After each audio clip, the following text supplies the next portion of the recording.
Are we ready to go, Laura? You need another minute. We're ready. When you're ready, we're ready. All right. Morning, everybody. Thanks for taking the time to be with us today. If anybody has any questions along the way, feel free to raise your hand or jump in and with any questions or comments that you may have.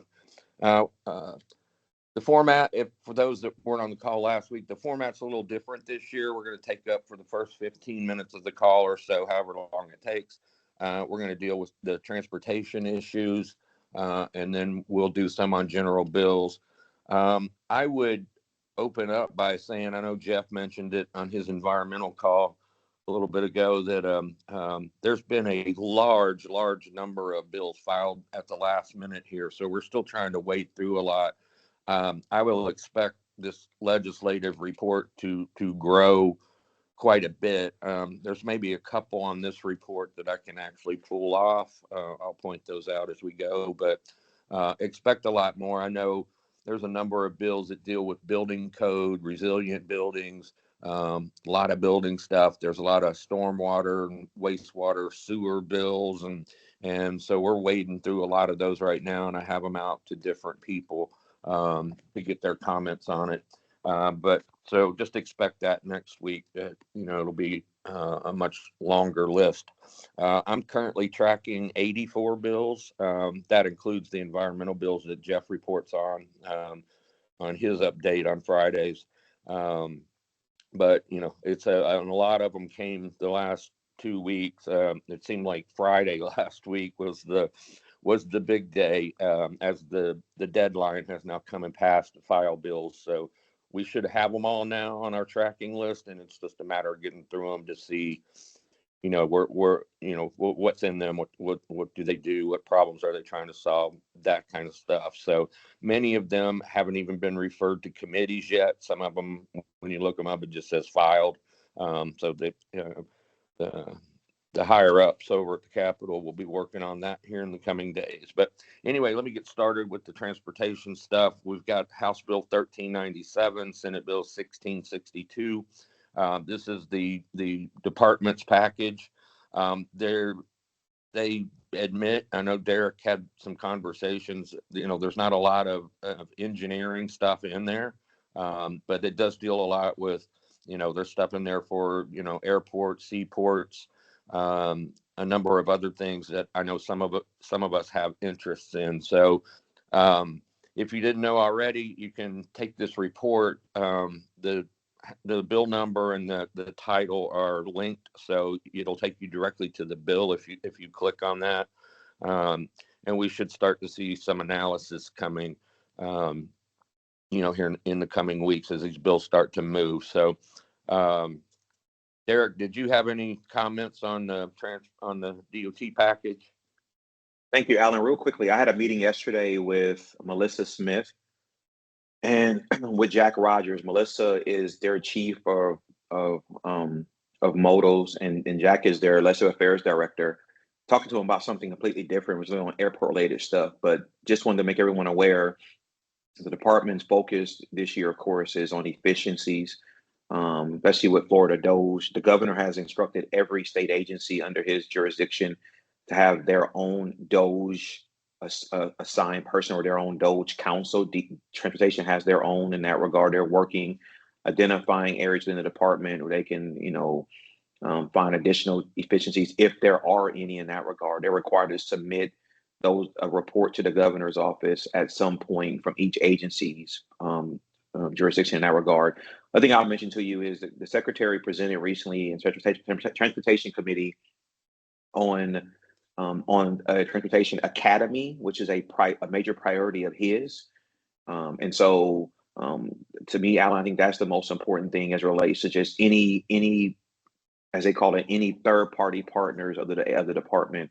That is a number one priority of the secretary, is this academy. That's actually mentioned in the DOT bill. So when you read it, kind of gives you more detail as to what that is. That's something that he's pushing very aggressively on.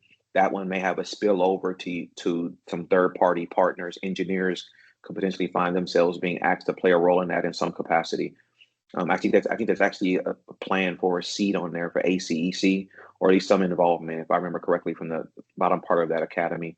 But I was asked to make sure I mentioned that to any and all persons that the academy is Secretary Perdue's top priority within that bill. And that's it, sir.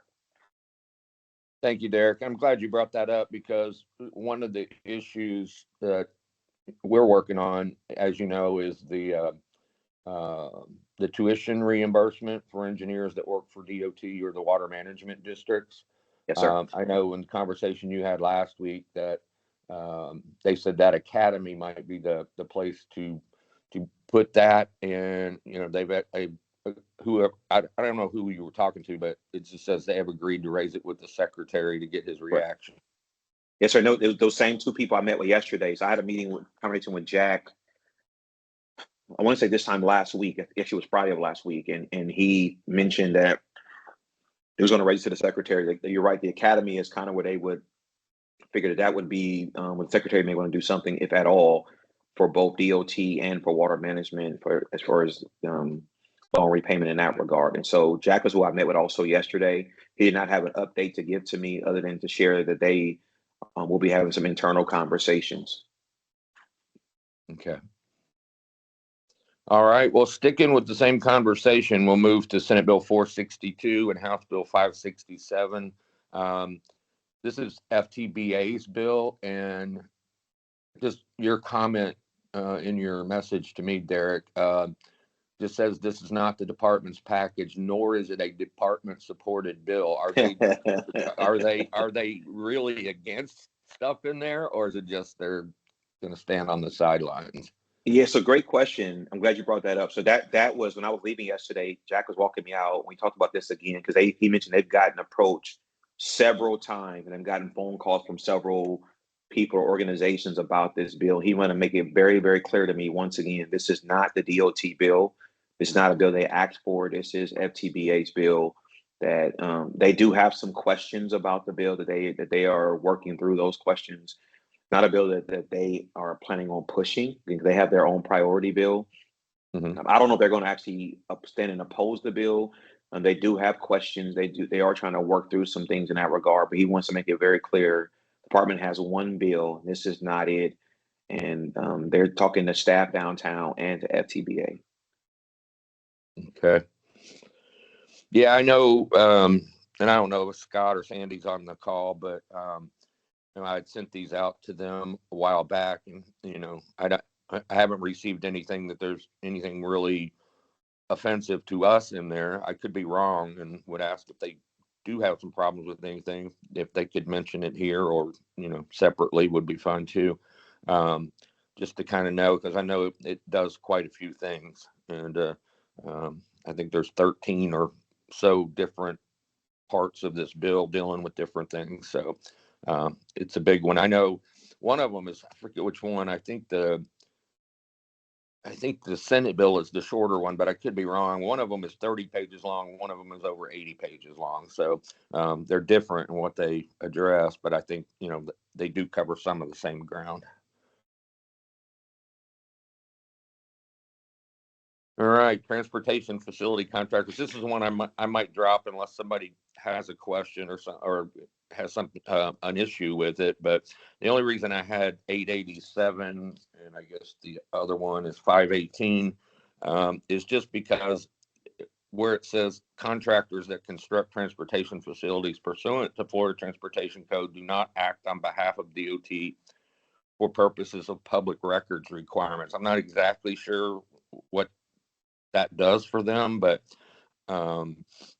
I know, as I mentioned last week, we have in the past had some issues, with public records requirements, and I think we got that fixed for ourselves a few years ago. But just wanted to kind of keep, and I will continue to keep an eye on this one. It just we'll probably take it off the report.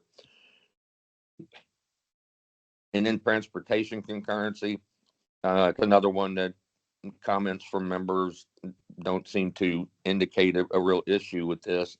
I have them on here right now just because there was a third bill filed with the same title on Friday last week. All three of the bills are identical, but I just wanted to bring that to everyone's attention. So with that, that's kind of the list of bills for transportation. There may be some others out there if, because, we go through these bills and we're up to over 1,800 bills. So, a lot of what we're doing is looking at the titles, to be honest with you, to see what they say. So there could be bills out there, that have a title that doesn't, jump off the page at us, but might have some, language in there that would affect transportation issues. So if anybody hears of anything or knows of a bill that's not on this report, please feel free to speak up and let us know, and we can make sure we're tracking those. Does anybody have anything else on transportation? Then I will move to general bills. Jeff reports on this one because there's a 7,002 and 1169 because they are fairly large bills that do a number of things, most of which I think our environmental folks are okay with or actually support. There's just one section in there where they talk about CCNA with the water management district, and it's just confusing language because it starts out talking about, design professionals and contractors and stuff have to have bonds for $10 million. And that's just not typically how this works. And it does have language in there that says, or some other financial instrument that could give that 10-year guarantee, if you will. And so I would think that's liability insurance, but it then mentions 287,055 and kind of goes a different route, although it's still mentioning bonds and says, just that the agencies or the agency shall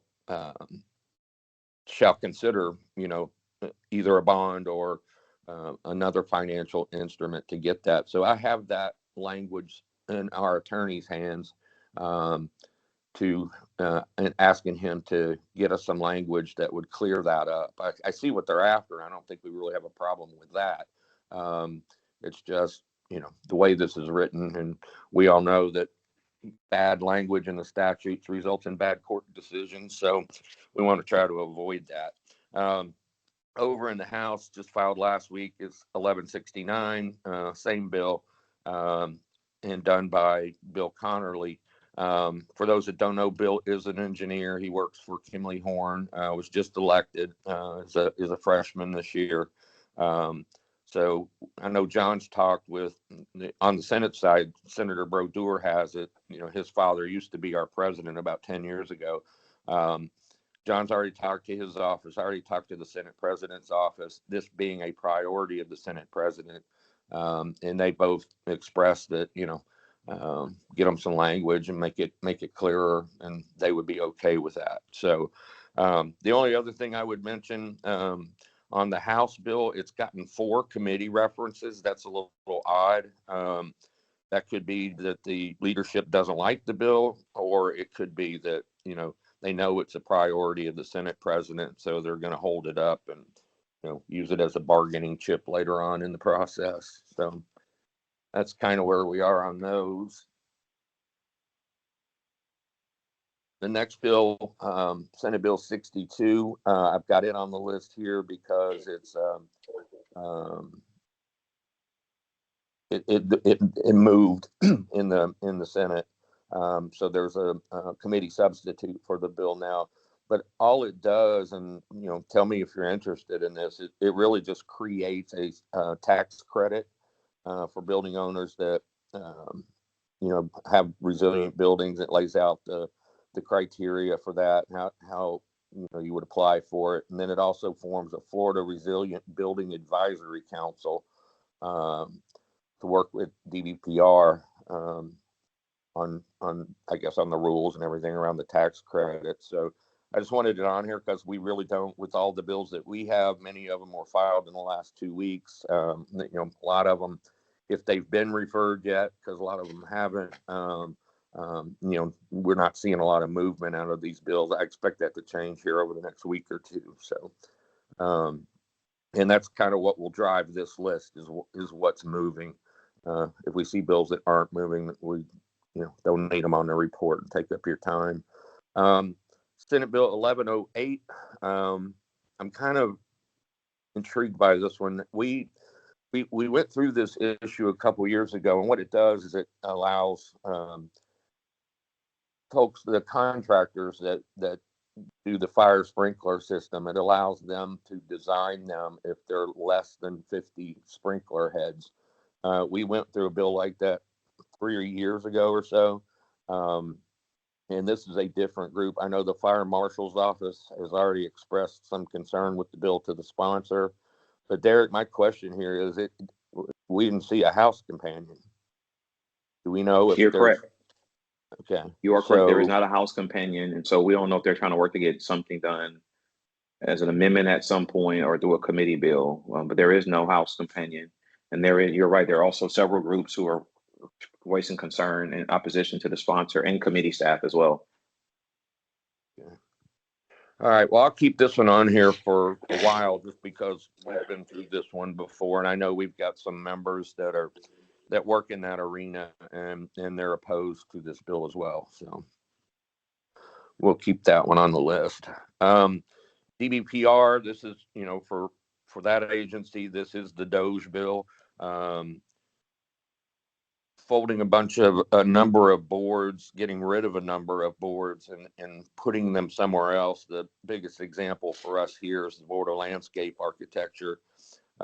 If this bill passes, that board would go away and they would be put under just the regular Board of Architecture and Interior Design.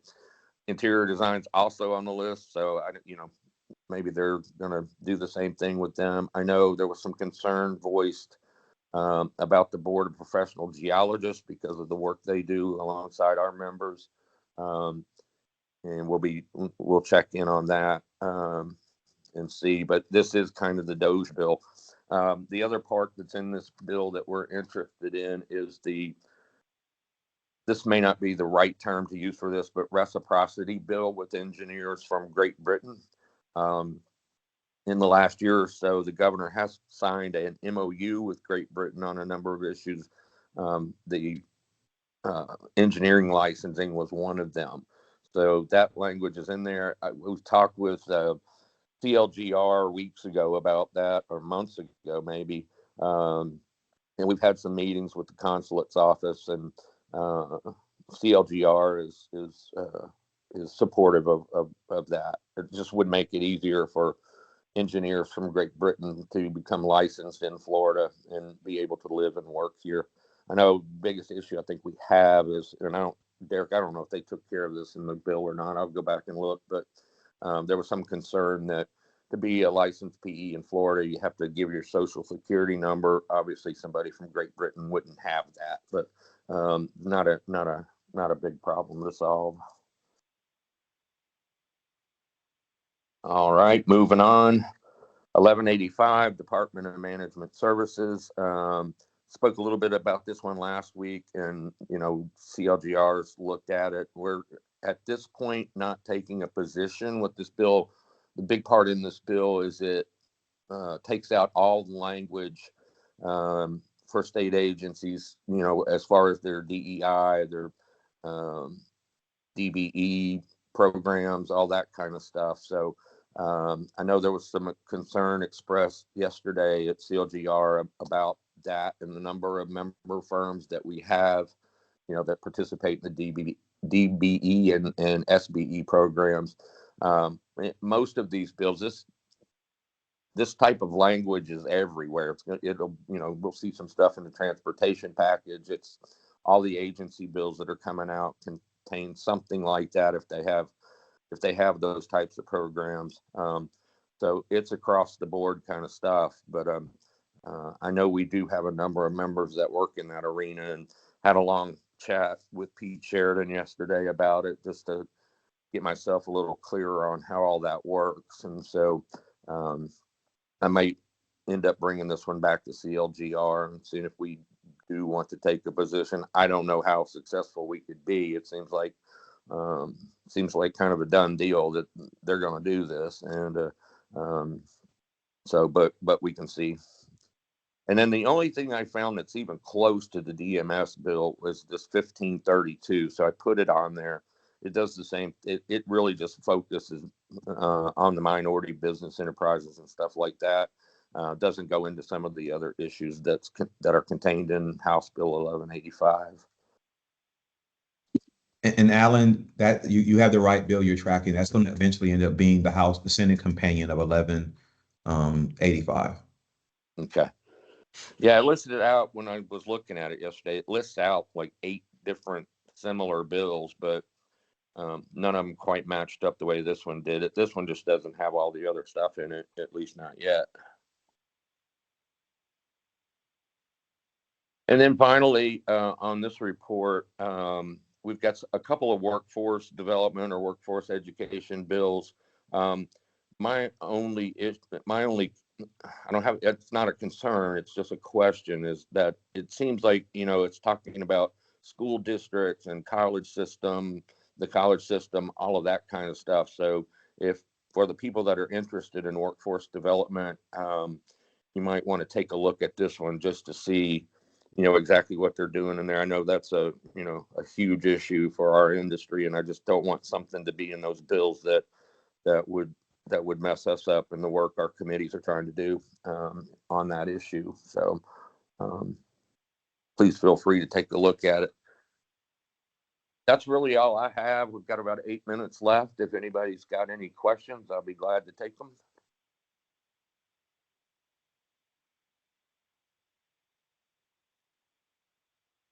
Okay, Kelly, you have a question? She does. I apparently do. So for the, what exactly are they trying to remove this time from the surveyors regulations? Just that's the basis of a lot of our civil design. And if the boundary easements topo is not accurate, our design's not accurate. So I know Correct. last time, weren't we thinking about a friends of or something? Yeah. Do you happen to have a bill number on that? I'm sure it's on my list, but Doug put one in the chat. okay. What I 339. know about it, and I'm surprised he hasn't called me yet. David Daniel does their lobbying, and he normally will call me because this has come up several years in a row, or several times over the last few years.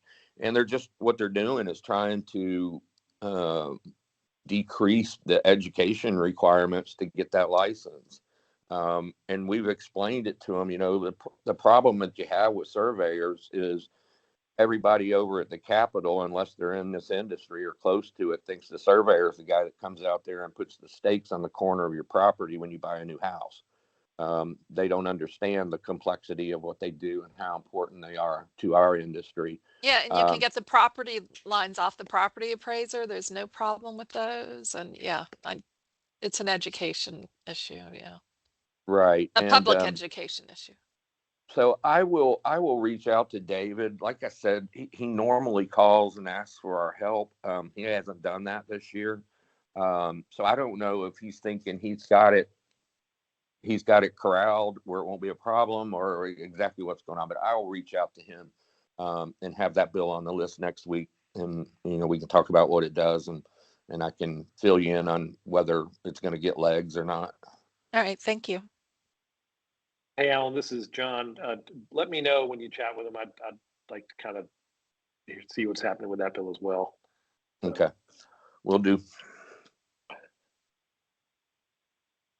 Anybody else?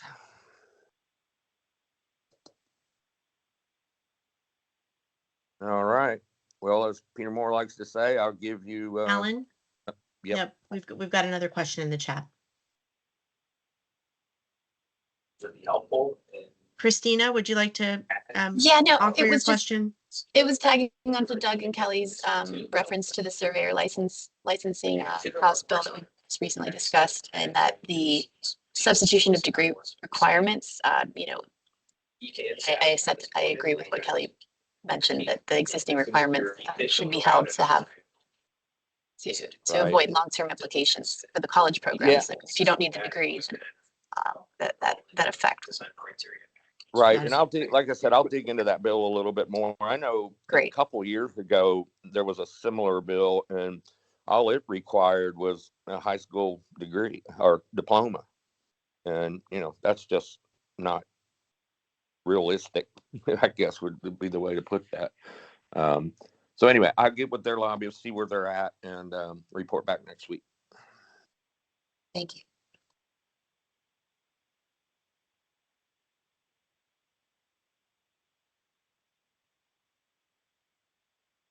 Okay, so it's, thanks for that, Doug. Is it, so it's House Bill 339? I will get on that.